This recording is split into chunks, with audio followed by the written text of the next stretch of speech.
SuperTalk Mississippi media production. Discover Covington County Hospital's swing bed program, offering comprehensive care for patients transitioning from acute hospital care to home. With a focus on rehabilitation, we ensure a smooth journey back to your home environment. Choose Covington County Hospital, where your health care matters. I'll pre-record on my count. 7, 6, 5, 4, 3, 2, roll A, fade up on A.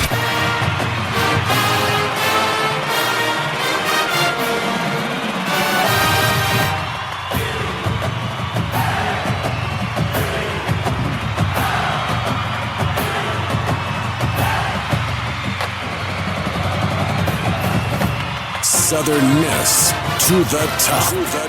You're tuned in to the Eagle Hour. Okay, let's go. Monday edition of the SuperTalk Eagle Hour is on the air. Boy, they sure are pleasant this time of the year.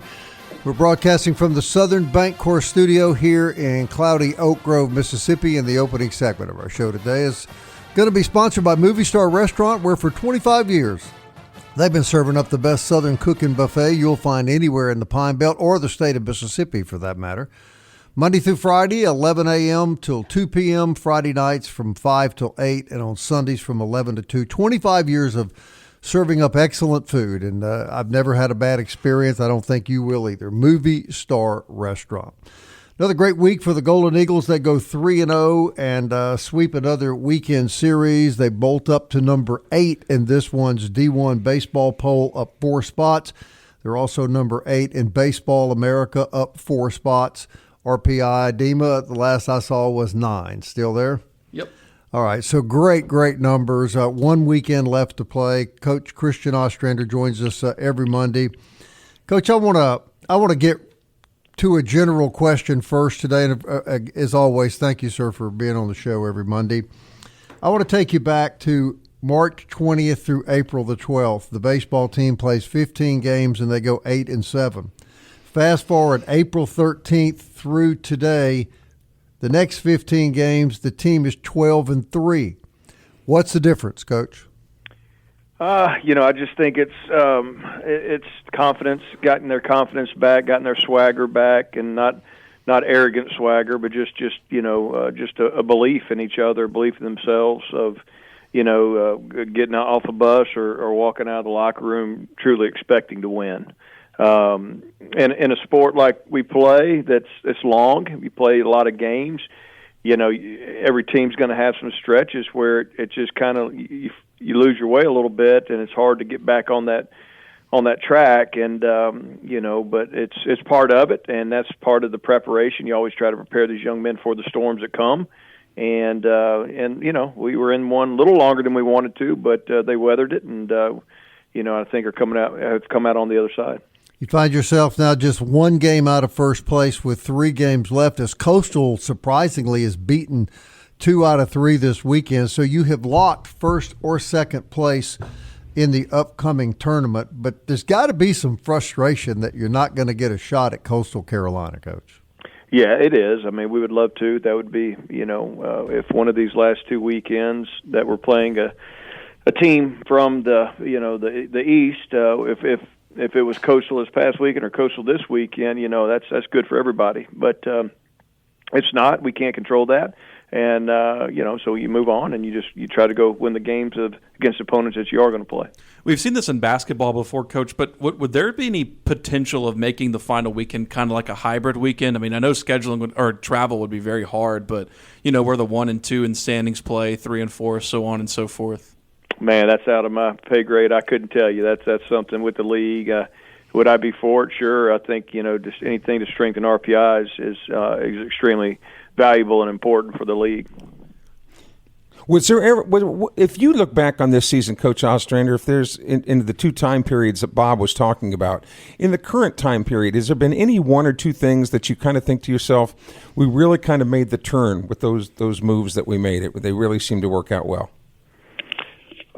Well, I mean, I think it's easy to talk about Cam Clark moving to starting, talk about, moving Colby back to the pen, moving Sonny to start and whatever. I mean, there's so many you can go back on. I don't know if there's one catalyst for everything. It's just it takes time sometimes to put this puzzle together and find out what feels right, looks right, sounds like right, and all that. And then I think we have. So I feel very encouraged that we're at a point, in the most important time of the year that we got some rhythm and flow. Actually, I felt good for you this weekend because I know how hard a worker you are and how diligent you are.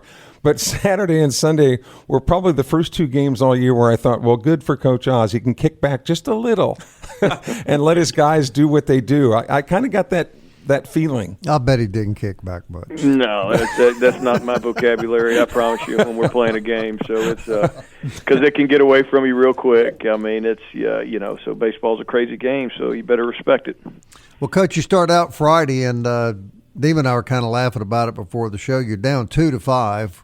We're kind of nervous in these parts. I'm guessing you were just focused on the game, but then the guys just, they just really catch fire and then dominate the series the entire weekend. We'll talk about pitching, but I think you'd have to be pleased as well with your hitting. 10 hits, 11 hits, and 14 hits in 3 games. Absolutely. I'm very proud. I think our offense is, did a great job. I mean, they're kind of built more for those crooked number innings versus, the manufacturing. We'd like to be able to do both. Don't get me wrong. We would try. And so when you get a chance to cash in, on a crooked number, big, 3, 4, 5 run inning, and you do that can be devastating, to the other team. And I think that's what we saw this weekend.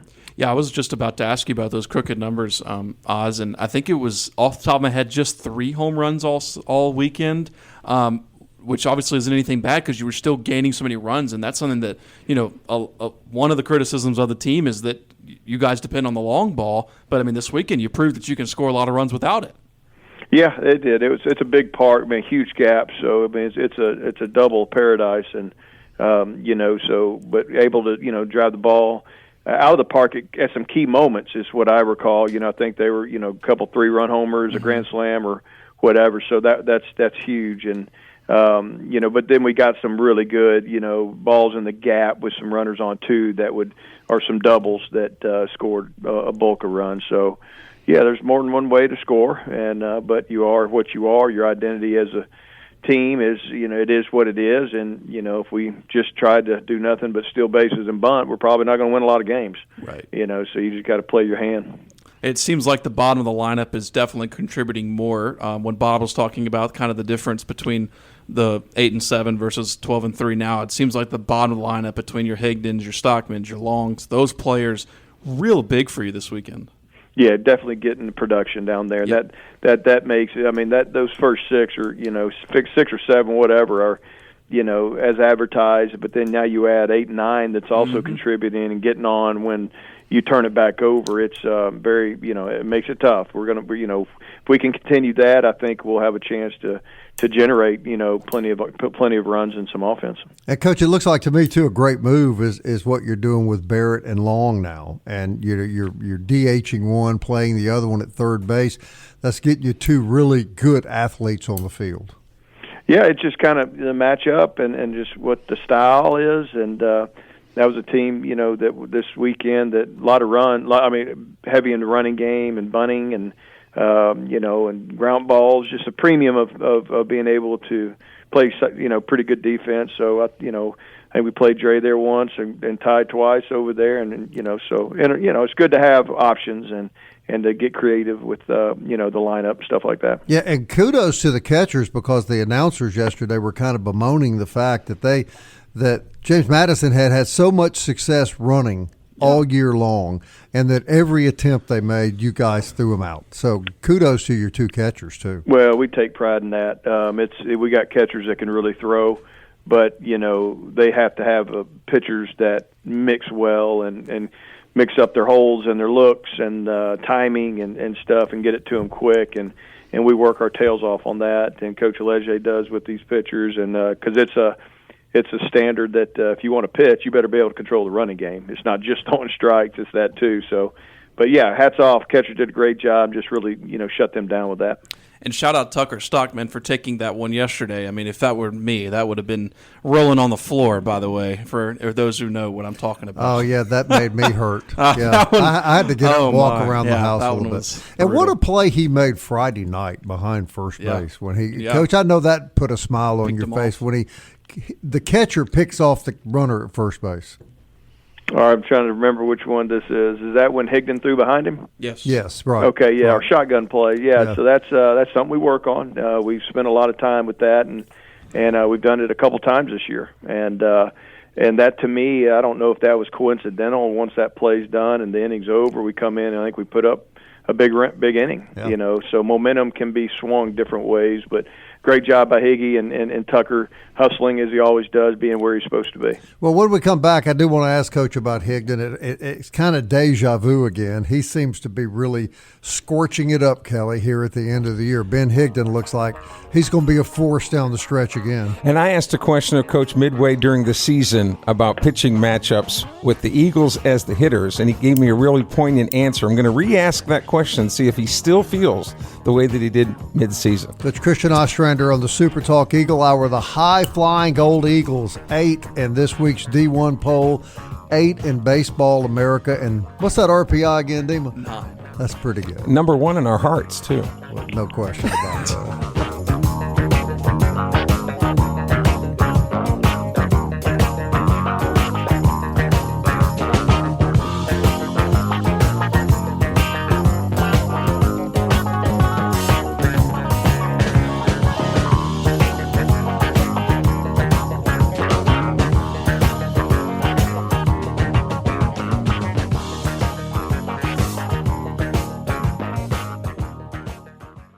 Big news from Robinson Electric Supply in Laurel. We've moved. You'll now find us directly behind our old building, right by Sawmill Animal Hospital. We're still your trusted electrical distributor, carrying everything from conduit to tape. And don't forget our full line of Milwaukee tools. Whether you're a contractor or a DIY pro, stop by the new Robinson Electric Supply at 1222 West 6th Street and see what's lighting up Laurel. Robinson Electric Supply. New location, same trusted service.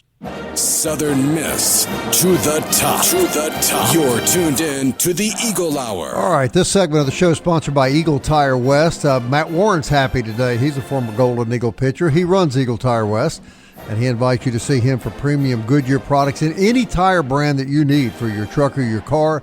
They carry a multitude of brands at Eagle Tire West, not just Goodyear, and they can get any brand of tire you want for your vehicle. They're located on Highway 98 West in Hattiesburg. Family operated since 1985, Eagle Tire and Eagle Tire West. Eagle Hour on the road a lot over the next couple of weeks. We'll talk about that a little later in the show. But right now, let's get back to our conversation with baseball coach Christian Ostrander. Coach, I brought this up during the course of the commercial break. You go back to last year and you look at Tuna, Jake Cook, Monaster, Ozzie Pratt, J.B. Middleton. You lose that kind of talent off of a baseball team. That is a heck of a blow. But here you sit a year later with the 9 RPI in the country, and you're 3 games away from 10 consecutive years of winning 40 games. Kelly said it best last week when we brought this up. This speaks to the strength and stability of Southern Miss baseball now, Coach. It does. It's just the tradition. It's the culture. It's what's been paved, here for so many years, decades. And, and our job is just to keep, trying to grow it and all that stuff. So, yeah, every year, man, you feel like, at least since I've been here, I know I felt this way. Every year you look up and you're losing some guys, you might think, how difficult it's going to be to replace that or whatever. Then somebody steps up. So, or somebody comes in and fills a gap. And so it's, yeah, it's awesome. It's fun to watch and see, and I'm just proud of these guys for doing what they're doing this year. I'm curious, off that, Coach, who's one player you point to specifically? I mean, it may be more than one player, but for me, it's Morrison at second base. I mean, I don't know if he's played second base before to fill in Monaster and giving you that power. I'm just curious what's your thoughts on who one specific person to replace one of those guys who's just really surprised. Yeah, I think he's that answer there. Yeah. The guy, the new guy that came in and did it, and he's done a stellar job. And played a little bit of second base in junior college, but man, he's done it well here, and a great offensive player. But Seth Smith, he's got to get some props. His defense is short. I mean, it's been stellar. And you had Dickerson, and then when he left, you think, oh my gosh, what are we going to do? Then Right. Ozzie plays great. Then Ozzie leaves, you think, what are we going? Seth, has played great. So that's just kind of, we don't take it for granted. I'm proud of these guys. It's kind of a blow to the guys' egos that left, because they're thinking, we're really. Oh gosh, the new guys are just as good as we are. Well, that brings me to Ben Higdon, who really lit the place up at the end of the season last year. Now takes Tuna's place, so he's replacing a guy that's going to be remembered here for a long, long time. Tuna was about as big a personality as they get. But, boy, Ben Higdon has proven to be another one of those kids you found in the portal, Coach, that's very athletic and has made a huge contribution to the program, I think. Oh, he has, last year and this year, and just great personality. I wish everybody could, spend as much time with these guys as we get to, and in hotels, on planes, on buses, and in locker rooms, on the field, and it's just fun. These are just great young men that have great personalities, and we're all about relationships, and these guys epitomize that, and just the vibe and the feel of it. It's a true family. I want to dig a little bit deeper on that, because when you're going for guys in the transfer portal, Coach Ostrander, the numbers obviously you have access to, but how do you really find out about the core values of a kid until you can be around them an extensive period of time, which you really don't get that luxury when you're going in the transfer portal? But it seems like every kid that you've pulled the arm on the slot machine with have come up cherries across the board. So, man, good for you. But how do you really find out about a kid's personality and core values? You got to ask the right questions, and you got to try to get to. Don't just ask those questions to the people that are just going to pump them up, so you try to expand as much as you can and gather as much info. But when we sit down with them and just, you can read people pretty quick and look in the eyes and stuff. So I'm very aware of that. I think that's something that extremely, extremely important to do. But I say all that, and I think this is the biggest thing, that even if it's a young man that might not. You didn't know 100% for sure. This culture makes them better. This culture makes them conform. This culture makes them get on board with the guys that have been here, because they see how strong it is and how awesome it is. I asked you one question, and I alluded to this before the break. Mid-season, or a little bit before, I said, the susceptibility to left-handed pitching, and I think I'm paraphrasing, but you said, heck, I'd pitch left-handers against us. But as an outsider looking in, that doesn't seem to be a problem, or near as big a problem as it once was. True, false, and if not, why not? I think it's true. I think we have some lefties that hit lefties well. We have some that still don't like that left-handed snake. I mean, it is what it is, that slider, but we have some balance too. We can go left, right, right, whatever. Mm-hmm. And so I think there's just a little more balance than maybe in some previous years, and they've done a good job. Our coaches have done a great job with them, getting prepared to, compete against lefties when that time comes. And when you see a lot, you get a little better at it. So, it kind of give take, but I think they do a better job for sure. Something we haven't asked you yet, Coach, is just about your starting pitching over the weekend, and I wanted to point to Camden Sundstrom on Sunday. He gives up that grand slam, of course. I thought it was important that you sent him back out there to not finish the game like that and to get you a couple more outs. Yeah, he got pretty ticked off after that grand slam, and I thought he threw the best inning, thereafter of the game for him. And he's growing, he's learning. So, Coach Leger and I talked about it, and we communicate that to him, that part of his growth is learning how to handle those big innings that he gets, and not, he's a very cool, calm cat, and you got to keep that angst and that intensity regardless, what's going on around you, and so I think he's learning with that. But he threw the ball well, and a couple, an infield hit, a bloop, and and then the bomb, or really had an error and then a bomb, but it is what it is. He recovered fine. He'll be good to go this weekend. He looked mad when he left the field. Yeah. He was. And it might have just been the way the games played out, but didn't see Cross Sibley this weekend, and just curious if that was because the way the games played out. He's pitched so many innings for you guys, and getting him a weekend of rest is probably good.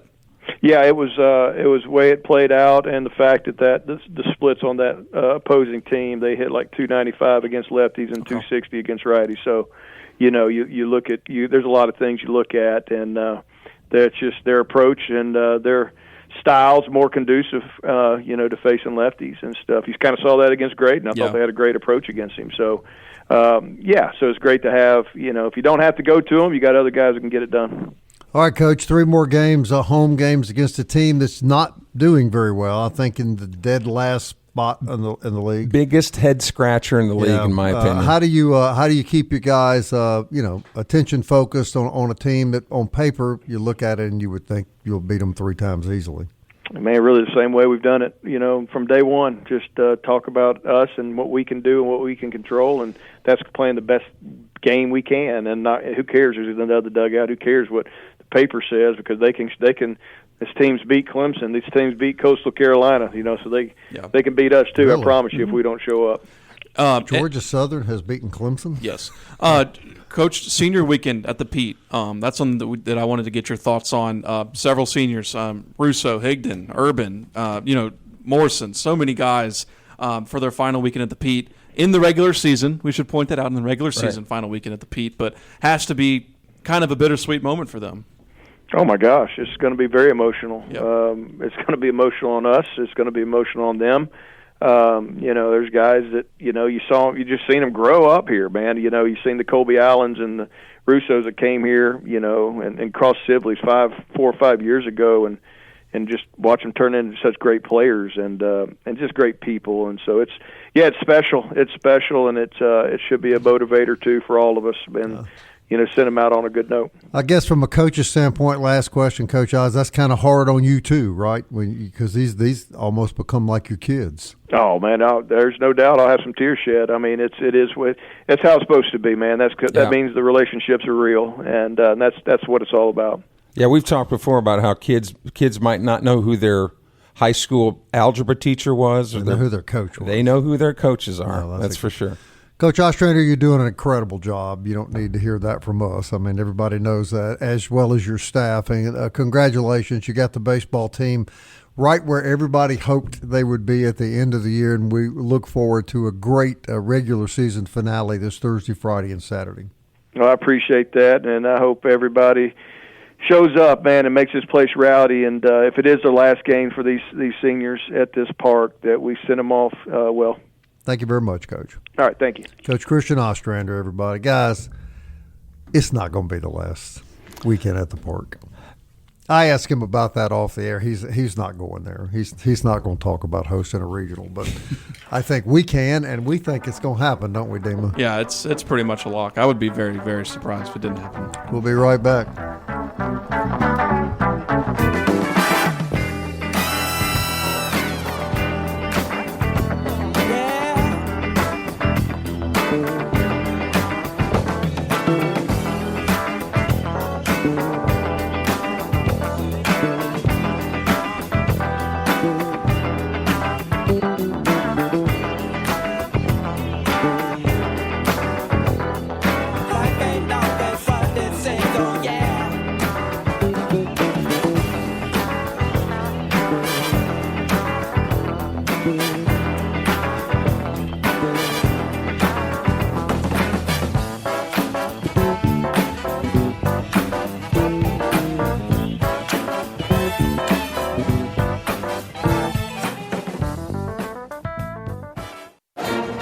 Eagle Hour. Southern Miss to the top. All right, everybody, let's go. SuperTalk Eagle Hour back on the air. Appreciate Coach Christian Ostrander joining us as he does every Monday. Sounded like he was in a good mood today, guys. I think he was feeling pretty good. I mean, why wouldn't you? I mean, you're sitting there at probably the best that I personally ever seen them as far as a regional host. And I mean, and I was talking about on my show that I do with Glenn Dyer, friend of the show, last night on a live show. I mean, if you look at kind of how the cards are falling right now, I mean, there's an outside chance at a top 8 here. I mean, you're talking about, 40-14 regular season, right? If you were to sweep this weekend, if the cards fall in your favor and you get the regular season title, that's always a huge feather in your cap. And then if you were to go on and win the tournament in Montgomery, of course, that means you basically have to win out. But, I mean, 44-14 regular season and conference tournament champions, that's a strong top 8. Let's get to that real quickly, but let me do a couple quick things first. Forest Health, want to remind you to keep up with your favorite team is fun. Keeping up with the Golden Eagles is a blast, but you're the most important player. Now be sure you get an annual physical. Eat right, exercise, stay close to your family doctor. Make sure your health is as good as it can be, and rely on the experts at Forest Health to help you with expert medical care closer to home. And if you're going to be watching the Eagles, make sure that your heart medication is up to date. That is not good. Mine. I was looking for mine when it was 5-2 the other afternoon. I knew they'd find a way to win. They're just rolling right now. You could just kind of see it coming, I thought. Hey, we're on the road this week a lot. We're going to be at First Bank this Wednesday on Highway 98 West. We'll be at Buffalo Wild Wings Thursday. Next Monday, we will be at MCS Home Center, which leads me to remind you about MCS, Hattiesburg's new improvement home center. They've got everything you need for your home, your lawn, and your garden. They've got great people. They got nice stoves. They got barbecue grills. They got a nursery. It's far more than just a home center. We look forward to being at MCS next Monday. Always a good time at MCS Home Center. Okay, you're saying possibility of a top 8 regional. Where does the league stand as we sit here right now, Damon? Man, I think a lot better than last week. I remember coming on here, we had Mark Etheridge on, and we were talking about, and then y'all had Stats McGee on Wednesday when I was out, but we were talking about the fact that the Sun Belt might be a 2-bid league. I mean, you had Coastal and Southern Miss as your locks and get into the tournament. Then everybody else was kind of faltering a little bit. Last weekend, huge series win for Louisiana on the road at App State. App State was really hot, but Louisiana went on the road and got a win there. So they sit top 45 RPI. They're in a great situation right now because Coastal's coming to Louisiana this weekend. If they were to win that series, you would feel really good about your chances to get an at-large bid there for Louisiana. And then Texas State. This is a team who Southern Miss swept. Then they went to Coastal Carolina, took a game from the Chants there, but really felt like they were kind of on the out. South Alabama, I think, went over there and swept them. It felt like they were done. Huge weekend series win this weekend, and now their RPI is back in the top 40s. They're a hot team. I wouldn't want to see them in Montgomery. They're swinging the bat well. I think 14 homers over the weekend. Here's the thing that I'm having trouble digesting, new math or old. All right, you've got the Chanticleers still in first place by a game over the Eagles. Eagles playing the last place team in the league, the Georgia Southern. The Gata Eagles come in here this weekend, and you've got Coastal going to Louisiana. All right, depending on the results this weekend, you could still have Coastal going into the Sun Belt tournament number 1, but there's a chance that they would not get to host a regional, or depending on what happened, you'd think that they would get in the tournament somewhere. But right now, other than Southern Miss's situation, Dima, it seems to me the rest of it is just a hodgepodge and a mess going into this last weekend. It really is. I mean, you have the standings are a mess. That's number one. I mean, you have several teams on Arkansas State's not in the tournament in Montgomery right now. Arkansas State, who's like pretty daggum good, so they have to do they have to win this weekend and then get some help. Yeah, they didn't help themselves this weekend. They did not. They got swept, I believe. So, off the top of my head, but you're right. I mean, Coastal right now, the reason they're not in line for a host is because their RPI is 27 right now. Yeah. I mean, that's not getting you a host. I don't care who you are. I mean, even if you win the regular season and the conference title, you're not getting a host at 27 RPI in a non-Power 5 league. But yet you could have a second-place team like Southern Miss, and this is all potential, of course, with the RPI that would get to host. Yeah, but that's kind of going back to that schedule that they put together in the front of the year. That's why their RPI is so high. I mean, it's not these conference wins. Well, you got to play the games, but you like the setup this weekend. Louisiana, like you say, could literally play themselves into the regional with a series win. They have a lot to play for. They're a good baseball team too. They beat Southern Miss in a series down there. Correct. So meanwhile, Southern Miss plays the last place team in the league. I kind of get nervous even thinking about this kind of stuff, but you could see a scenario where the Golden Eagles sweep Georgia Southern and Louisiana wins their home series, and Southern Miss suddenly has the number 1 seed in the tournament. Correct. That would be obviously what you would want to happen. But I would not sleep on Georgia Southern. They can swing the bat very well. Of course, they beat Coastal Carolina in Conway last week, and then did take a game from Clemson earlier in the season. So they have the ability to kind of jump up and score some runs. Their just pitching staff has just been awful all season. But on Louisiana and Coastal, what is interesting about it is if Southern Miss were to sweep, and let's say Coastal Carolina wins the series in Lafayette, Southern Miss and Coastal would share the regular season title, but Coastal would be the 1 seed in Montgomery due to the tiebreaker. The league has got to address it. Which the tiebreaker, to me, ought to very simply come down to RPI. You think so? Well, I don't think so. I think it should be a conference. I think the tiebreaker is fair, is the team's records against the next highest in the standings, who would be App State, and Southern Miss beat them in a series, but Coastal swept, so Coastal will get the 1 seed. They but you should still share the regular season title. They should be playing one another. Yeah. See, I've always been in favor of a hybrid weekend. In the last week. Oz indicated he was in favor of that too. I just think that makes sense. I think it'd be better for everybody. Can you imagine this weekend, Demo? Yeah. A Coastal Southern Miss series would draw national attention, and the league championship would be decided the last weekend of the season. I think it'd be awesome. And, of course, to Coastal's credit, they put themselves in a position to be the 1 seed currently. So that I think the games would be in Conway, right, which would be great. And, so it would be really good. And then your 3 and 4 seeds, right, your App State and South Alabama, who's trying to position themselves in the tournament, they'd play each other and get better RPI. Well, FYI, I do believe they are playing each other the next 2 years. Yes. I think that's right. Next year at Conway and the year after that in Hattiesburg. And you did talk about how basketball has done something like that. You remember they called them pods a couple of years ago in order to improve their RPI. The 1, 2, 3, and 4 would play each other, so on down the line, in hopes that the Sun Belt might work itself into a second bid in the NCAA basketball tournament. Turns out it didn't work, but you had to applaud the league for at least trying something to upgrade the basketball product across the country. Again, it didn't work. And of all of the leagues, I think most of us would agree that the basketball league is the biggest problem right now, is to try to get overall improvement in that basketball conference to get more than just one team into the postseason play. Right. But man, it's right now baseball, it's a mess. And I want to say kudos to James Madison University. I thought their broadcast team, Dima said this earlier, I agree. I thought it was the best I've heard this year. I thoroughly enjoyed listening to those guys, and I thoroughly enjoyed seeing the young students, the broadcast students doing reports during the game and doing post-game interviews with our players. I have never seen that. Kudos to JMU. That was really well done. Yeah, I thought so.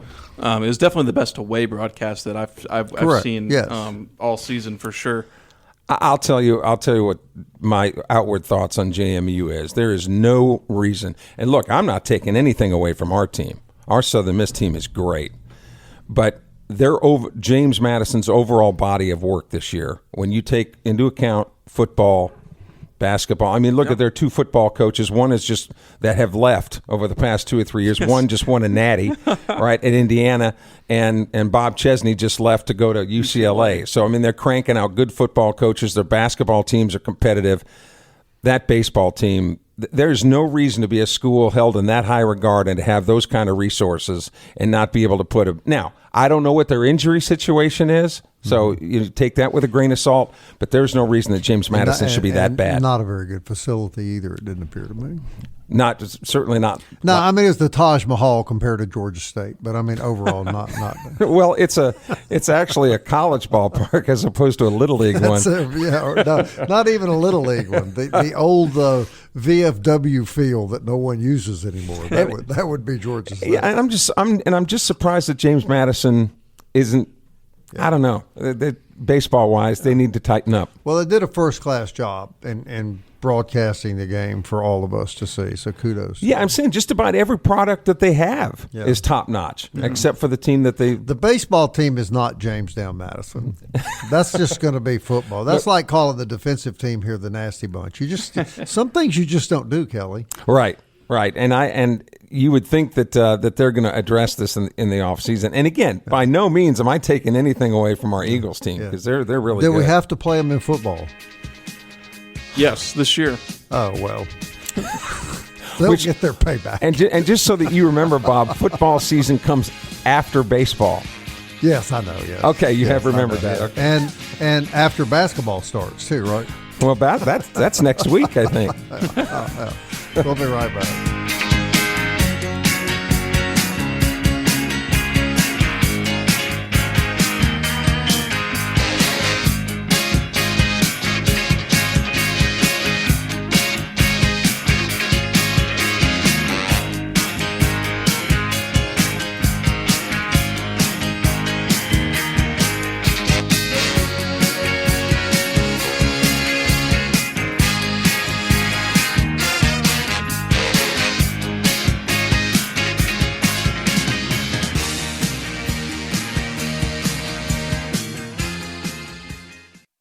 Big news from Robinson Electric Supply in Laurel. We've moved. You'll now find us directly behind our old building, right by Sawmill Animal Hospital. We're still your trusted electrical distributor, carrying everything from conduit to tape. And don't forget our full line of Milwaukee tools. Whether you're a contractor or a DIY pro, stop by the new Robinson Electric Supply at 1222 West 6th Street and see what's lighting up Laurel. Robinson Electric Supply. New location, same trusted service. You're tuned in to the Eagle Hour. The Eagle Hour. Southern Miss to the top.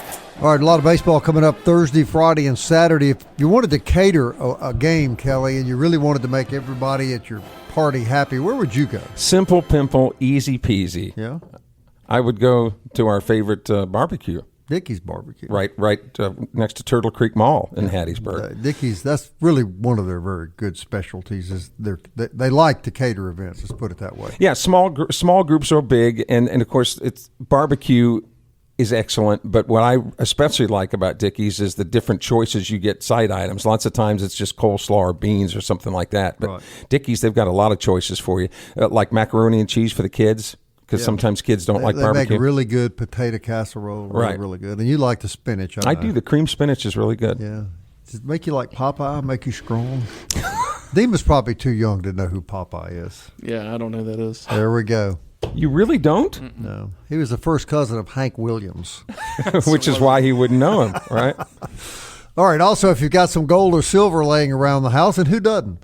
Actually, a lot of people do. And you can convert that to cash at Jewel Masters. Nobody's bought gold or silver as long as Marty Vick here in the Pine Belt. He really is an expert at it. He's an extremely honest man, and he will give you top dollar. It'll be confidential. You will be in and out quickly at Jewel Masters, Kelly. And he's the king of the dad joke. So if you want to, no extra charge, he'll throw in a corny dad joke for you. Yeah, he's a great guy. There's a little question about that. All right, Damon, news and notes. I think we're throwing it to Kelly. Yeah, right. Actually, I got a lot on news and notes today. Well, let's hear it. Southern Miss basketball has announced that Cameron Wallace has announced he will be heading to Southern Miss out of Arkansas Little Rock. Cameron Wallace is going to be a marketer's dream. You're really going to like this kid when you see him. Very articulate, and was the leader of that Trojans team last year. And actually, Coach Ladner is going to be on with us a little bit later on this week. But while we're speaking of basketball, Kyle Rohn, former Southern Miss assistant, who then went back to Southeastern Louisiana, it's announced that he has been hired as an assistant coach at Troy. So if you're going to get an assistant coach, why not get somebody that knows the Sun Belt Conference and knows the area that you're going to have to recruit players against? So where he was working for Southern Miss recruiting players, now he'll be working for Troy recruiting against Southern Miss in the same part of the country. It's funny how things work. And Tylik Weeks, the star of the Southern Miss, one of the two stars on the Southern Miss basketball team this last year, announced on his social media platforms that he had signed with Memphis, so he will be a Tiger. But then the question everybody was asking was, well, how much did he get? And according to our sources, Tylik Weeks got $1.5 million to play at Memphis. Well, we can play that all we want, but There's a kid. That's just too. Yeah, that's hard to believe. Right out of our backyard, $1.5 million, and Well, all I can say is good for him. I mean, that's Well, life-changing yeah, I mean, money. I'd take the $1.5 million for sure. There should be a new slogan. Come to Southern Miss. We'll make you a millionaire the year you leave. Yes. But don't you just feel bad for Jay and all the coaches? Of course I do, yes. They develop these guys, and then Who had ever heard of this guy before he came here? Didn't he play at Alcorn? Southwest Community College. Yeah. He was a Bear down there in Summit, Mississippi. And now he's a millionaire up in Memphis. With Charles Huff. And big football news, you guys. Big football news besides Charles Huff. Swayze Bozeman, former linebacker for Southern Miss. He's been waiting for this all weekend. Former Kansas City Chief has finally come to his senses and has signed a free agent linebacker deal with the future Super Bowl champion. I have an update. Cincinnati Bengals. I have an update. They signed him last week. He has entered counseling for depression this week, Kelly. He knows his career is now officially over. No, wait a minute here. Did the check not clear? Well, I'm not sure. It's a distinct possibility with Mike Brown, the owners of the Bengals, Yeah. Brown family. We are going to get up a company pool here. We're going to buy slots to determine how many games will Joe Burrows make it before he's out for the year. I'm in at 4. Well, Dima, you set the over under at what, 6? Yes. Okay, 6. so the over and under 6. Well, if we don't Can Swayze play quarterback? If we don't protect him any more than we protect him, then he's got generational wealth as it is. He could just say, "Look, man, I'm just going to pick up and leave." Swayze Bozeman is a great young man. Yeah, he from really is. Flora, Mississippi. Yeah, good Christian kid who's done it the right way. Yeah. And we're efforting him. He couldn't get on the show today or tomorrow, but we're hoping maybe later in the week he'll be able to jump on here with us. It'll take him 2 or 3 weeks to get over the depression and shock of this news. Actually, Bob, I think he's pinching himself. I bet he is too. Like, what the hell did I do wrong? No, I think it's I've worked my whole life for this, and now this is what they do to me. I think it's just the opposite. He has landed on his feet in such I've got to wear those hideous uniforms and lose. Hey, the schedule for the NFL is going to drop this coming Thursday, so we'll know for sure. There are some leaks kind of coming out prior to that. Like last night, they announced that the first Sunday night game would be the America's team, the Dallas Cowboys, at the New York Giants. That's a barn burner, isn't it? Well, you love those. No, it's the Eagles fans you hate. The Philadelphia Eagles. Yeah. I hope they put all of theirs on all these weird little channels you got to pay to buy them. Or those, the Bengal games will be on Cartoon Network. Yes, well, for good reason. Yes, for good reason. But the full schedule is going to drop on Thursday. Yeah. Poor Swayze. Swayze, if you're listening, we're sorry, young man, but just make the best of a bad situation. Hey, he'll be wearing You that. can catch him on Cartoon Network. That Super Bowl ring next year at this or as time. my grandmother used to say, just try to make lemonade out of those lemons. So there we go. Southern Miss, Kelly. To the top, baby. Time keeps on slipping, slipping, slipping into the future. I wanna fly like an eagle to the sea. Fly like an eagle, let my spirit carry me. I want to fly like an eagle till I'm free. I go through the revolution. A SuperTalk Mississippi media production.